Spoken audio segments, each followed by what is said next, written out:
Hi friends, नमस्कार दोस्तों। मैं प्रकाश आप सभी का लाइट जी चैनल पे स्वागत करता हूं। आज फिर उपस्थित हूं कुछ महत्वपूर्ण प्रश्नों को लेकर जो हमारी प्रतियोगी परीक्षाओं के लिए काफी महत्वपूर्ण है।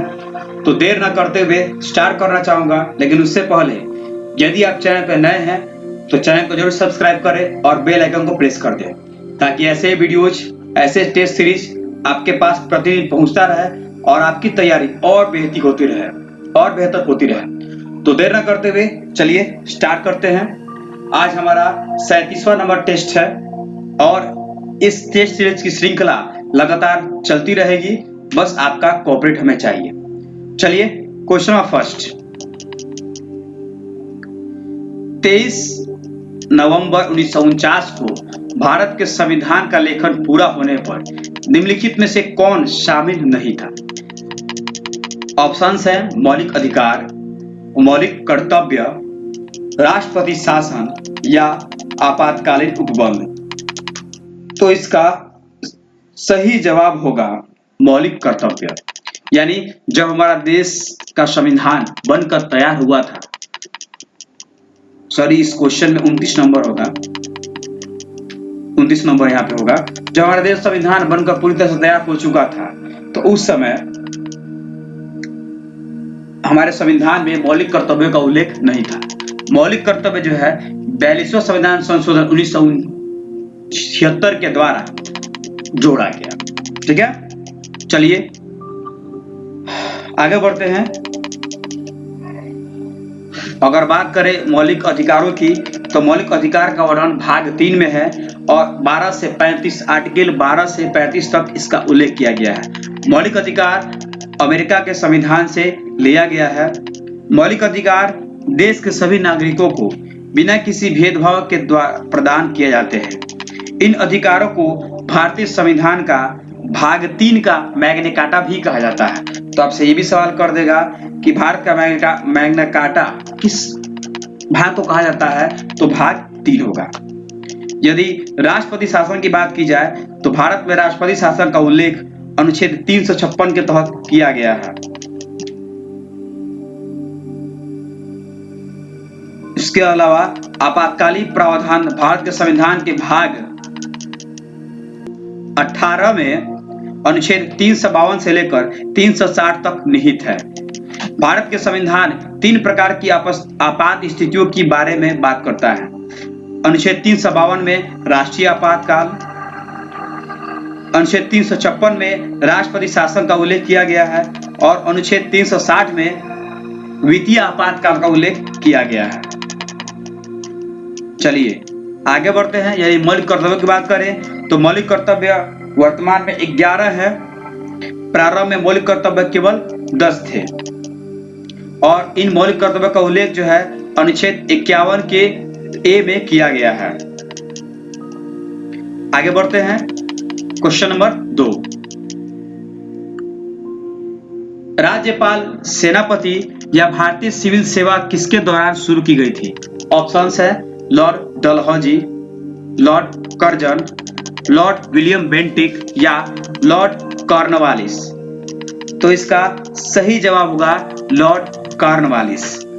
लॉर्ड कॉर्नवालिस को भारत में नागरिक सेवा के पिता के रूप में जाना जाता है। लॉर्ड कॉर्नवालिस का कार्यकाल 1786 से लेकर 1793 तक था। उन्होंने हिंदुओं के लिए बनारस में एक संस्कृत महाविद्यालय की स्थापना और की। यह आज बनारस में शासकीय संस्कृत महाविद्यालय के नाम से विख्यात है। 1793 में लॉर्ड कॉर्नवालिस द्वारा अस्थायी बंदोबस्त के माध्यम से जमींदारी प्रणाली की शुरुआत भी की गई थी। यदि लॉर्ड डलहौजी की बात की जाए तो लॉर्ड डलहौजी ने हड़प नीति अपनाई। हड़प नीति के तहत जब एक संरक्षित राज्य के शासक की मृत्यु हो जाती थी तो उसके प्राकृतिक उत्तराधिकारी के बिना उस राज्य को छीन लिया जाता था और उसे अंग्रेजी साम्राज्य में मिला लिया जाता था। इसी को हड़प नीति कहा जाता था। इसके अलावा हिंदू विवाह के पुनर्विवाह अधिनियम 1856 का प्रारूप लॉर्ड डलहौजी के द्वारा तैयार और पारित भी किया गया। लॉर्ड डलहौजी को रेलवे का जनक भी कहा जाता है। 1853 में रेलवे का संचालन भी लॉर्ड डलहौजी के काल में ही हुआ। यदि लॉर्ड कर्जन की बात की जाए तो लॉर्ड कर्जन के काल में ही बंगाल का विभाजन हुआ था 1905 में।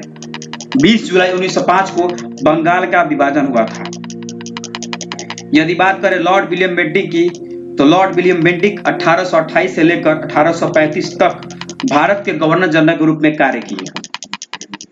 4 दिसंबर 1829 को बंगाल के राज्यपाल लॉर्ड विलियम बेंटिक ने सती विनिमय अधिनियम लाया और लॉर्ड विलियम बेंटिक के द्वारा ही सती प्रथा का अंत राजा राम मोहन राय की सहायता से कर दिया गया। चलिए आगे बढ़ते हैं। क्वेश्चन नंबर 3, चंद्रगुप्त मौर्य के समय भारत कौन आया था? ऑप्शंस है फैक्सियन, हुआनसांग, मेगास्थनीज या इनमें से कोई नहीं। तो इसका सही जवाब होगा मेगास्थनीज। चंद्रगुप्त मौर्य के समय मेगास्थनीज दरबार में आया था। मेगास्थनीज एक प्राचीन यूनानी इतिहासकार, राजनयिक और भारतीय नृवंश विज्ञान विशेषज्ञ था।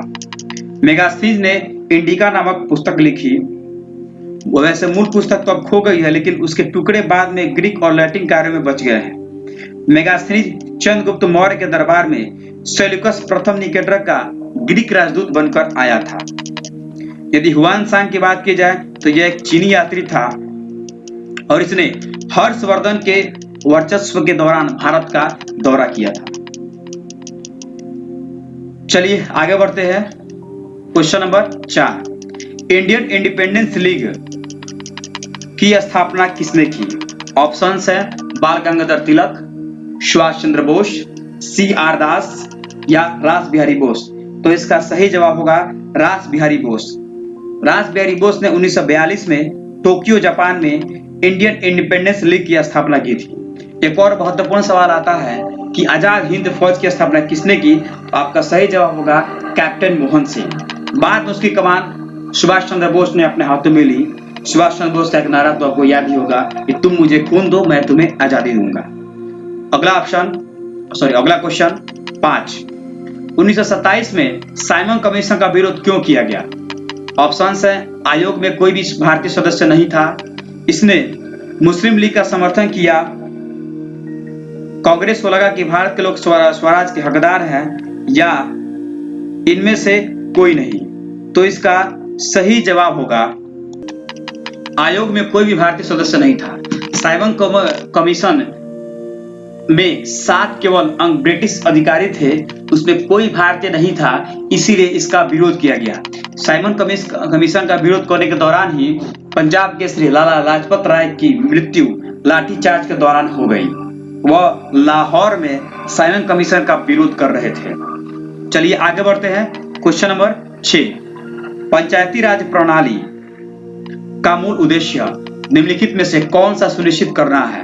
ऑप्शंस है विकास में लोगों की भागीदारी, राजनीतिक जवाबदेही, लोकतांत्रिक विकेंद्रीकरण या वित्तीय जुटाना। तो इसका सही जवाब होगा लोकतांत्रिक विकेंद्रीकरण, जिसको डेमोक्रेटिक विकेंद्रीकरण भी कहा जाता है।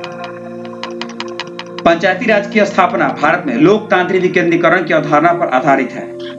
पंचायती राज की व्यवस्था 2 अक्टूबर 1959 को राजस्थान के नागौर जिले में शुरू की गई थी।